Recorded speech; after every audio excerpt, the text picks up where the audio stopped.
guys, I'm your educator Shulagna Khatu. Today I want to brief you about the topic ecological interactions or ecological interdependency, I can say. So let's start.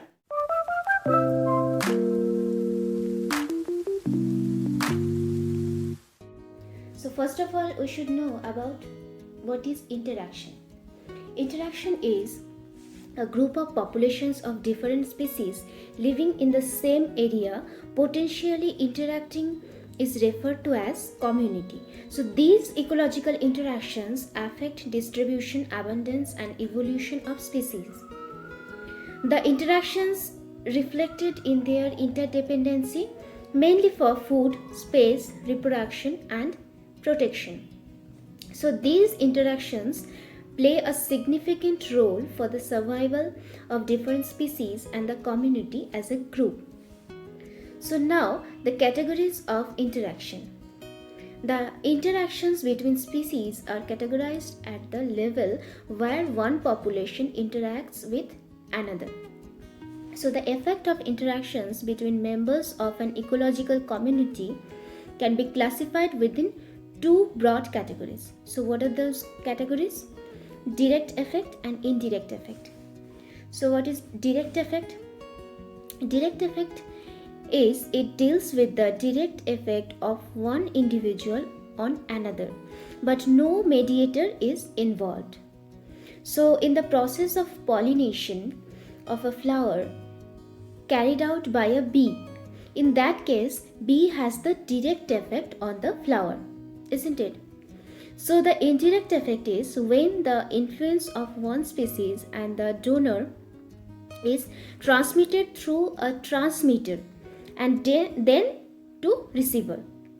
Like predatory fish indirectly affecting phytoplankton's abundance by consuming specific size of zooplanktons, right?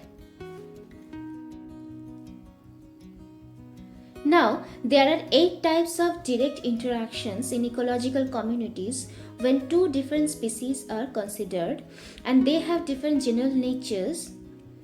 So first of all, neutralism. In neutralism, neither population affects the other.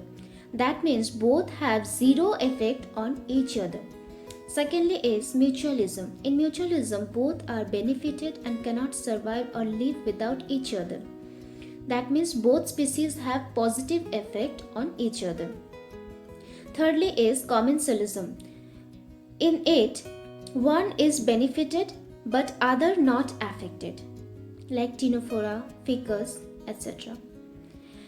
Next is amensalism. In amensalism, one population is inhibited but other remains unaffected. So it is the opposite, I can say, of commensalism, right? Now the competition.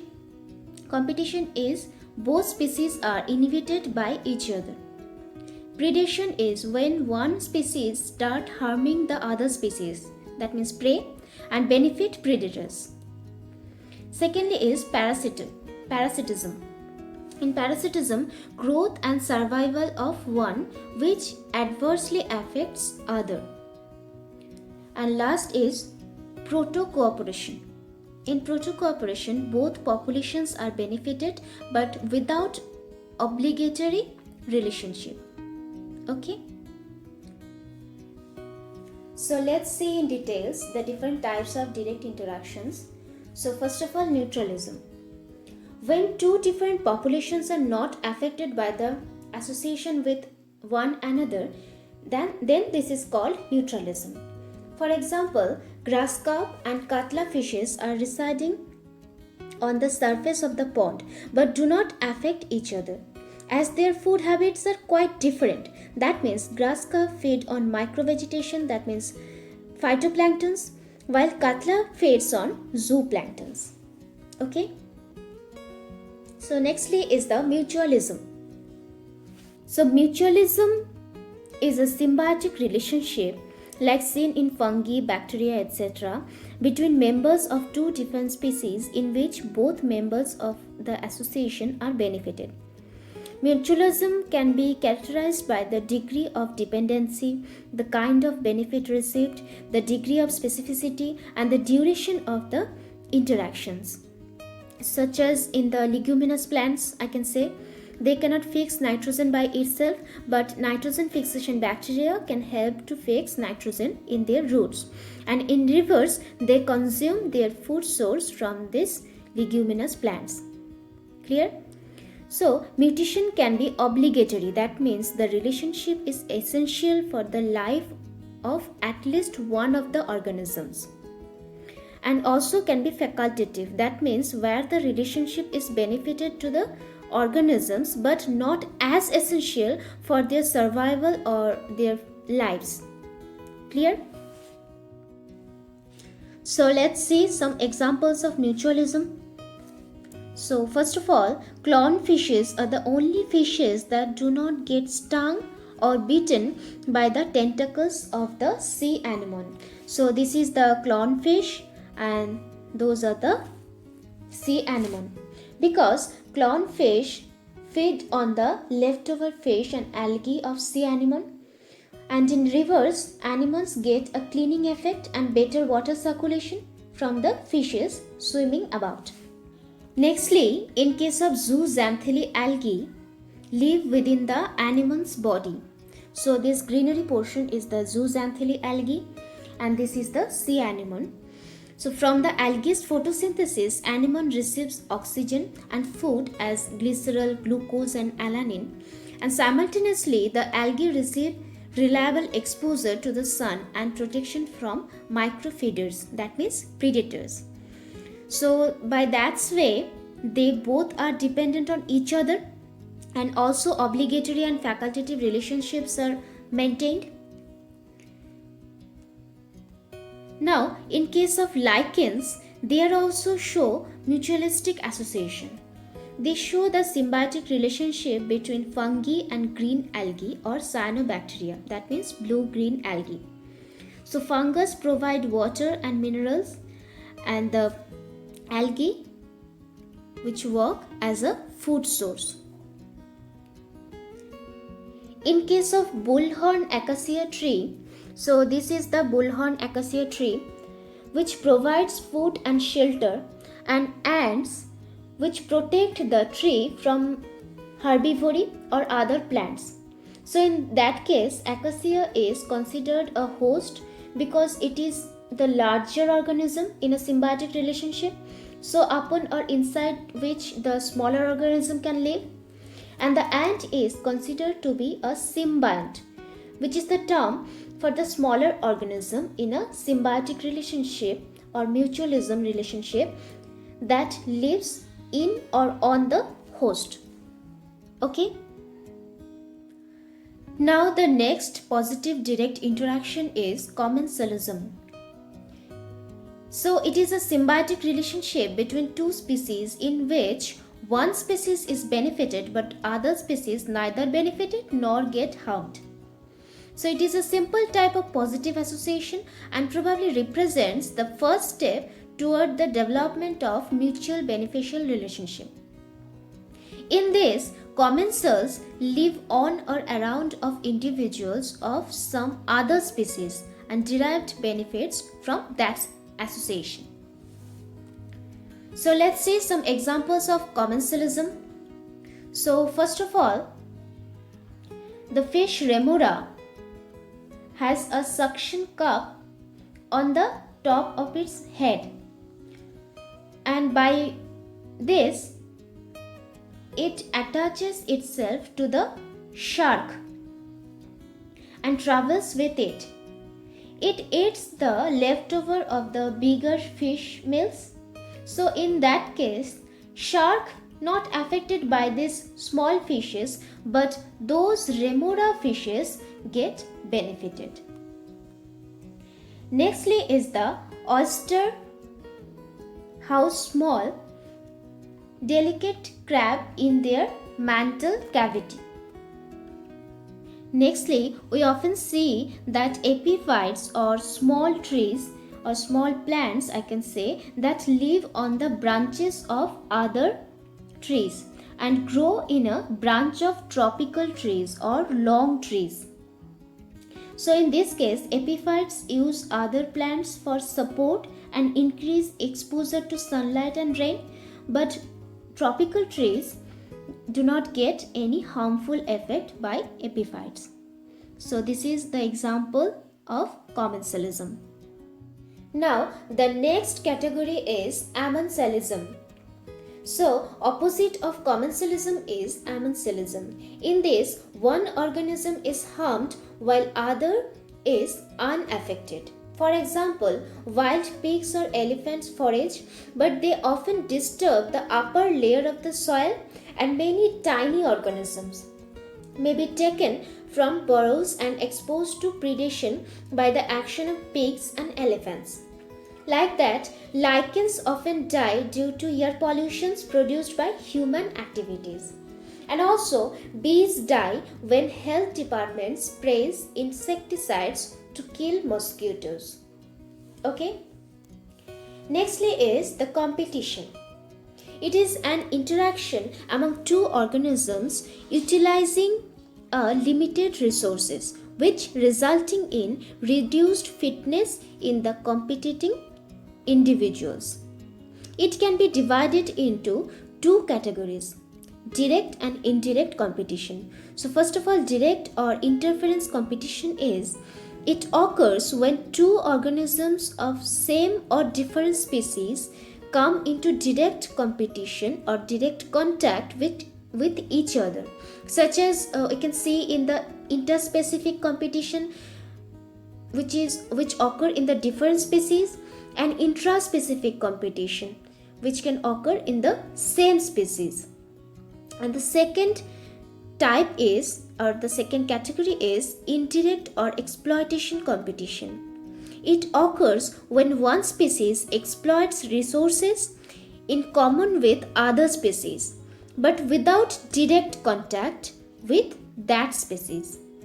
Okay? Now, in the year 1961, Joseph Cornell's classic study of interspecific competition or direct competition was conducted on the rocky coast of Scotland. Here, two species of barnacles, that means zooplanktons, typically occupy different locations in the intertidal zone. So, first of all, Balanus glandula, which occupy the lower intertidal zone because it cannot tolerate long periods of exposure to the low tide, and Thalamus stylatus, which occupy the upper zone of the rocky island. Due to competition with the larger species and by predators that are more active below the high tide mark. But the larvae of the both two species of barnacles settled over a wide range of intertidal zone. But on becoming adult, they survive in a much more restrictive range. Okay? So now, the Gauss's experiment on Paramecium described the indirect competition. So Paramecium caudatum and Paramecium aurelia, when grown separately in yeast medium, then Paramecium aurelia was found to have faster rate of increase than the other. But when both the species were added to the same vessel, then Paramecium aurelia dominated the mixture, and eventually Paramecium caudatum died out. Okay, but neither species attacked the other nor secreted any toxic substances. So it is because Paramecium aurelia population had simply a more rapid growth rate, that means higher intrinsic rate of increase, than Paramecium caudatum, and thus outcompeted them under the existing condition of limited food resources. Clear? Now, the predation. Predation is one type of negative interaction in which members of one species exploits another for its gain by capturing, killing and eating the prey.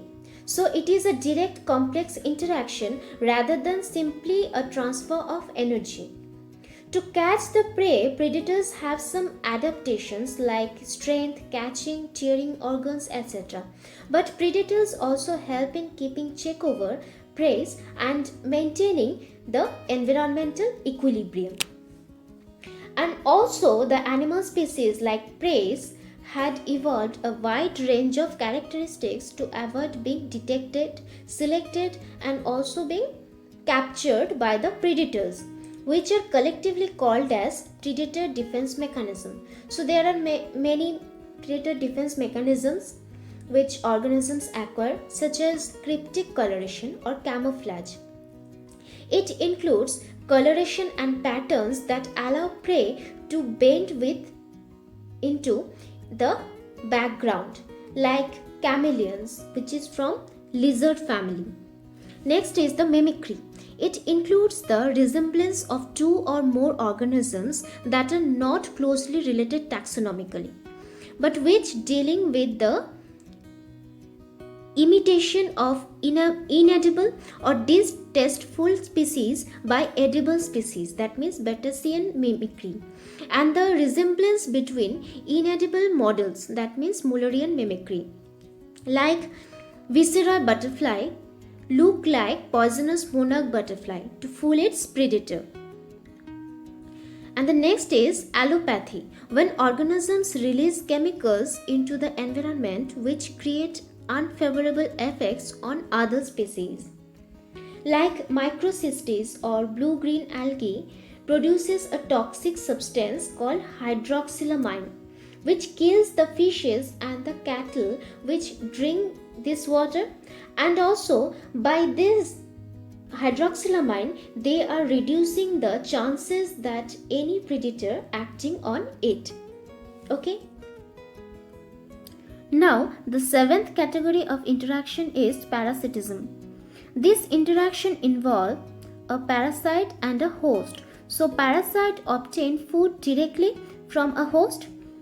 In this case, there is no immediate death observed of the host as in case of predation, we have said, right?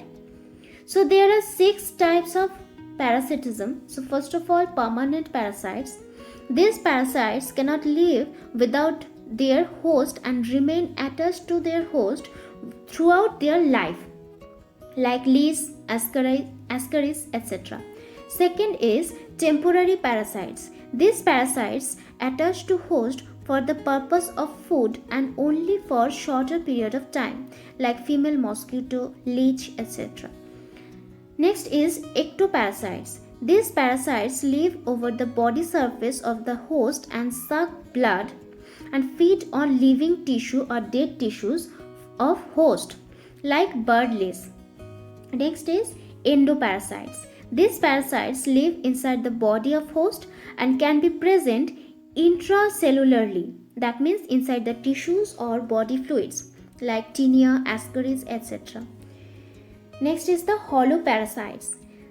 These parasites are inseparable from their host and completely dependent on their host for everything, like Cuscuta, Rafflesia, etc.